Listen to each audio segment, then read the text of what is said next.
ফের ডিজিটাল অ্যারেস্টের নামে প্রতারণার চেষ্টা। বর্ধমান মেডিকেলের কর্মীকে ফোন, হুমকি ফোন।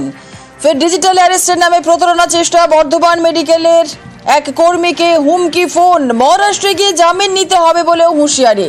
আরো বিস্তারিত জানবো, আমাদের সঙ্গে রয়েছেন আমাদের প্রতিনিধি শরদিন্দু। অভিযোগকারী ঠিক কি অভিযোগ তুলছেন, ঠিক কি ঘটেছিল? দেখো, বর্ধমান মেডিকেল কলেজ হাসপাতালের এই কর্মী, তার নাম তাপস কুমার হাজরা, তিনি শুক্রবার দুপুরে একটি অপরিচিত নাম্বার থেকে ফোন পান এবং তাতে বলা হয় যে মহারাষ্ট্রের পুনেতে একাধিক থানায় অভিযোগ দায়ের হয়েছে তার নামে নাকি 20 থেকে 25টা ব্যাংক অ্যাকাউন্টে প্রায় 2.5 কোটি টাকা বেআইনি লেনদেন হয়েছে। তারা জানায় তাপস হাজরার নামে ওয়ারেন্ট ইস্যু হয়েছে, 2 ঘন্টার মধ্যে তাকে গ্রেপ্তার করা হবে এবং এও জানানো হয় পুনাতে গিয়ে জামিন নিতে হবে, তাতে প্রায় 30-40 হাজার টাকা খরচ হবে। এরপরই শুরু হয় আসল খেল প্রতারকদের। সে জানায় যে এক্ষুনি 21,850 টাকা পাঠিয়ে দিলে তার জামিন হয়ে যাবে এবং পাশাপাশি ভিডিও কলে একজন দূর থেকে একজন পুলিশ কর্মীকেও দেখানো হয়। শুধু তাই নয়, তার যে আধার কার্ডের যে নাম্বার শেষ তাও দেখিয়ে বলা হয় এটা আপনার কার্ড কিনা সেটা দেখুন, এবং তিনি দেখেন যে একেবারেই তার কার্ড মিলে যায় এবং তাতেই তিনি একেবারে বলা যায় আকাশ থেকে পড়েন এবং তিনি ভেবে পাচ্ছেন না যে তার অ্যাকাউন্ট নাম্বার থেকে শুরু করে একেবারে তার আধার কার্ড কিভাবে এত দূরে পুনাদের দুষ্কৃতীদের হাতে, প্রতারকদের হাতে পৌঁছে গেল। তিনি এই ব্যাপারে বর্ধমান সাইবার ক্রাইম থানায় অভিযোগ দায়ের করেছেন। ধন্যবাদ।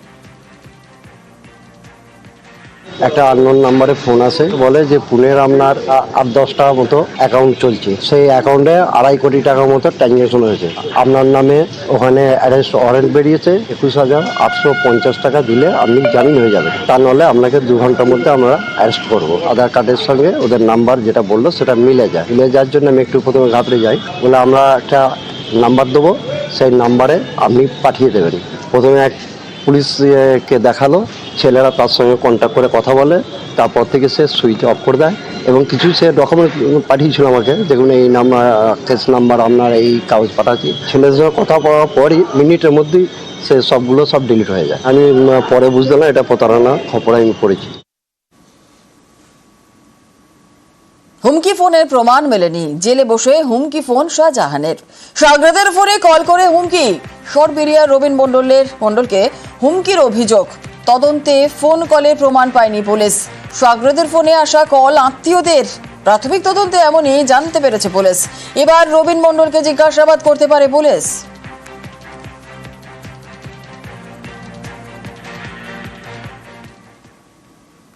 ফের লক্ষ লক্ষ টাকার জাল ওষুধ উদ্ধার। এবার টিটাগড়ের দোকানে জাল ওষুধ, নামী কোম্পানির প্রেসার সুগারের জাল ওষুধ। ড্রাগ কন্ট্রোলের অভিযানে পর্দা ফাঁস। শ্রী বালাজি এন্টারপ্রাইজের দোকানে অভিযান। রাজ্যে শ্রী বালাজি এন্টারপ্রাইজের একাধিক দোকান রয়েছে। টিটাগড়ের দোকানে উদ্ধার হলো 34 লক্ষ টাকার জাল ওষুধ। মূল ওষুধের ব্যাজ নাম্বার জাল করে কীর্তির অভিযোগ। উত্তরপ্রদেশের কানপুর থেকে ওষুধ আনা হয়েছিল বলে অভিযোগ।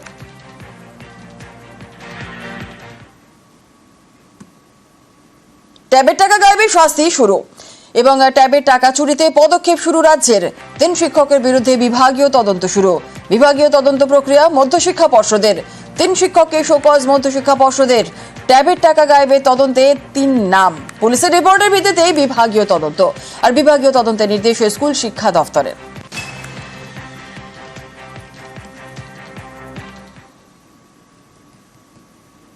জলাজমিতে চাষ করে সংসার চলে, ভাঙড়ে সেই জমি দখলের অভিযোগ। এতে কৃষকদের মাথায় হাত।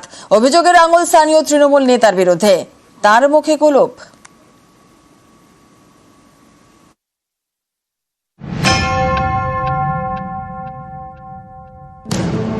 বিশাল জলাজমি, এই জমিতেই কেউ ধান চাষ করেন, কেউ আবার মাছ চাষও করেন। সেই জমি দখলের অভিযোগ। দক্ষিণ 24 পরগনার ভাঙড় 1 নম্বর ব্লকের তারদহ গ্রাম পঞ্চায়েত। এখানকার কাপাসাইট মৌজায় বিঘার পর বিঘা জলা জমি, অনেকে ভাগ চাষ করেন। সেই জমির একাংশ দখল করে নেওয়া হয়েছে বলে অভিযোগ। কোথাও তোলা হয়েছে পাঁচিল, কোথাও ফেলা হয়েছে মাটি। এতে কৃষকদের মাথায় হাত। অভিযোগের আঙুল স্থানীয় তৃণমূল নেতা গৌতম মণ্ডলের দিকে। এও অভিযোগ, কিছু বলতে গেলেই হুমকি দেওয়া হচ্ছে। আমরা গরিব মানুষ, জোর করে নিয়ে নেবে বলছে গৌতম মণ্ডল, তাদের অঞ্চলের সম্পদ। কেন নেবে? কেন যে আমরা দেবো না বলছি, মানে আমার বাবারা 40 বছর এটা করে খাচ্ছে, ওইটুকু আমাদের সম্বল, আর কোথাও নেই আমাদের জায়গা জমি। আমি এক ভাই হলো লোকজন করে অনেক খরচা করে রুয়েছি, আমার জমি অর্ধেকটা মাটি ফেলে দিয়েছে। এটা গৌতম করেছে। কেন করলো? ও চাষ করবে না, জমি নিয়ে নেবে, ওরা হচ্ছে পাঁচিল দেবে, ওই যে খাটাল তৈরি করবে। ভিডিও লোক এসেছিল। আচ্ছা, তারা কি বলে গেছে? ওরা বলেছে জমি চাষ করো। এখন আপনারা কি চাইছেন? এখন আমার জমি আমি ফিরে পাবো, আমি চাষ করে খাবো। আমি এই লোক, আমি কি করে খাবো? আমি চাষবাস করেই তো খাবো নাকি? এই ঘটনায় মুখে কুলু পেটেছেন স্থানীয় তৃণমূল নেতা গৌতম মণ্ডল। দখল করার একটাই কারণ, সেই জায়গাগুলোতে মাটি ফেলবে এবং চড়া দামে বিক্রি করবে। তৃণমূল এটা শুধুমাত্র তার না, সারা পশ্চিমবঙ্গেই করে বেড়ায়।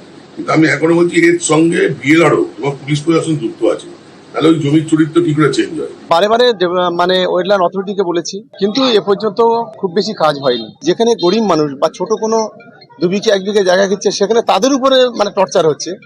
কিন্তু অ্যাকচুয়ালি যারা বড় বড় 6 তলা 8 তলা 10 তলা বিল্ডিং হচ্ছে, সেখানে কেউ দেখতে পাচ্ছে না। ওয়েটল্যান্ড রক্ষা করতে হয়, তাহলে যত ওয়েটল্যান্ড আছে ধরতে হলে সবগুলোই ধরতে হবে। মূলত যে অভিযোগ উঠছে, এই অভিযোগ উঠছে এলাকার যে তৃণমূল নেতা গৌতম মণ্ডল, তার বিরুদ্ধেই কিন্তু অভিযোগ উঠছে। তবে এই অভিযোগ নিয়ে এলাকার যে সমস্ত চাষিরা রয়েছে, তারা প্রশাসনের দ্বারস্থ হলেও কোনো রকম প্রশাসন কর্ণপাত করছে না বলেই কিন্তু দাবি করছে এই চাষিরা। তবে এই যে চাষিদের সমস্যা, তারা কোথায় যাবে সেই নিয়েই কিন্তু প্রশ্ন তুলছে তারা। কল্যাণ মণ্ডল, নিউজ 18 বাংলা। আজকে পরবর্তী খবরে গরুমারা জাতীয় উদ্যানে দাঁতালের তাণ্ডব। জাতীয় সড়কে দলছুট হাতির তাণ্ডব। জঙ্গল দিয়ে যাওয়ার সময় হয় বিপত্তি। জাতীয় সড়কে উঠে আসে দলছুট দাঁতাল। ভগবান, আরে ভাগলা রে ভাই তোরা, আরে ভাগলা রে ভাই, আগাতে বলছি আপনাকে। হ্যাঁ, গরুমারা জাতীয় উদ্যানে দাঁতালের তাণ্ডব। আমরা কথা বলে নেব, আমাদের সঙ্গে রয়েছেন আমাদের প্রতিনিধি রকি। বন দপ্তরের তরফ থেকে দাঁতালকে জঙ্গলে ফেরত পাঠানোর জন্য কি ব্যবস্থা নেওয়া হয়েছে, কি পরিস্থিতি এখন রয়েছে? তোমাকে বলে রাখতে চাইবো, গরুমারা জাতীয় উদ্যানের মাঝ দিয়ে চলে যাওয়া জাতীয় সড়কে দলছুট দাঁতালের তাণ্ডব। হাতির আক্রমণ থেকে অল্পের জন্য প্রাণে বাঁচলেন সেই রাস্তা দিয়ে চলে যাওয়া গাড়ির মধ্যে থাকা 2 যাত্রী। এদিন আচমকায় বিকেলবেলা লাটাগুড়ি থেকে চারসাগামী যে জাতীয় সড়ক রয়েছে গরুমারা জঙ্গলের ভেতর দিয়ে, সেই রাস্তার পার্কের মধ্যে একটি দলছুট দাঁতাল হাতি রাস্তার উপরে চলে আসে এবং দীর্ঘ গাড়ির লাইন পড়ে যায়। সেই সময় যখন হাতিটি সামনে চলে আসে, সেই সময় একটি গাড়ি পার্ক নেওয়ার সময় কিন্তু একদম মুখোমুখি পড়ে যায় এবং রীতিমতো সে কিন্তু তেলে চলে আসে। সেই সময় সেই এলাকায় উপস্থিত ছিলেন টুরিস্ট বন্ধু, পুলিশ আধিকারিক এবং দেখে কিন্তু রীতিমতো ছুটে যান তাদেরকে রক্ষার জন্য এবং চিৎকার করে গাড়িগুলিকে আটকে দেন এবং তার গাড়ির মধ্যে থাকে যে পটকাবাজি থাকে জীবজন্তুকে সরানোর জন্য। যেহেতু তিনি জঙ্গল এরিয়ায় ডিউটি করেন, সেই সময় তার গাড়িতে থাকায় সেই পটকাবাজি ফাটিয়ে কিন্তু সেই জঙ্গলে ফেরানোর চেষ্টা করে। এরপরে বনকর্মীরা এসে দীর্ঘ প্রচেষ্টার পর হাতিটিকে ভিতরে পাঠালে যান চলাচল স্বাভাবিক হয়। বেশ, ধন্যবাদ। হে ভগবান, ভাগ রে ভগবান।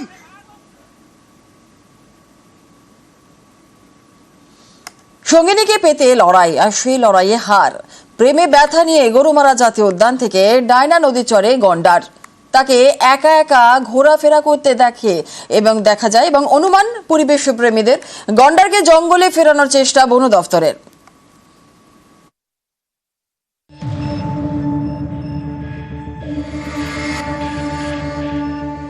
জলপাইগুড়ির বানারহাট, এখানে ডায়না নদীর চরে ঘুরে বেড়াচ্ছে পুরুষ গন্ডার। গভীর জঙ্গল থেকে একেবারে লোকালয়ের কাছে, যা দেখে অনেকেই তাজ্জব। গরুমারা জাতীয় উদ্যান এবং চাপড়ামারি জঙ্গল, এই দুটি জায়গায় গন্ডার থাকে। এখানে এখন গন্ডারের সংখ্যা 61। তাহলে প্রায় 20 কিলোমিটার দূরে ডায়না নদীর চরে গন্ডার এলো কিভাবে?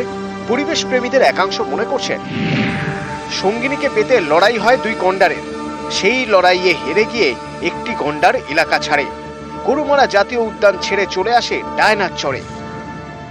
ডায়না নদীর চরে যে হারে একশৃঙ্গ গন্ডার হঠাৎ করে বেরিয়ে আসছে, সব থেকে বড় জনবসতি এরিয়া, সেখানে একশৃঙ্গ গন্ডার বের হওয়াটা চিন্তার বিষয়। এবং আমরা জানি সকলেই যে ডুয়ার্সের এই জঙ্গলগুলোতে আমার সেই চোরা শিকারীদের নজর থাকে। অবিলম্বে ফরেস্ট ডিপার্টমেন্টকে আরও সক্রিয়ভাবে ডিউটি করা উচিত এবং কী কারণে জঙ্গল থেকে গন্ডার এইভাবে বেরিয়ে আসলো এটা দেখা উচিত। বানারহাটে গন্ডার দেখতে পেয়ে বন দপ্তরে খবর দেন স্থানীয়রা। তাকে জঙ্গলে ফেরানোর চেষ্টা শুরু করেন। এই বিষয়ে তারা গোপনীয়তা বজায় রেখেছে, কারণ চোরা শিকারীদের ভয়। জলপাইগুড়ি থেকে রকি চৌধুরী, নিউজ 18 বাংলা।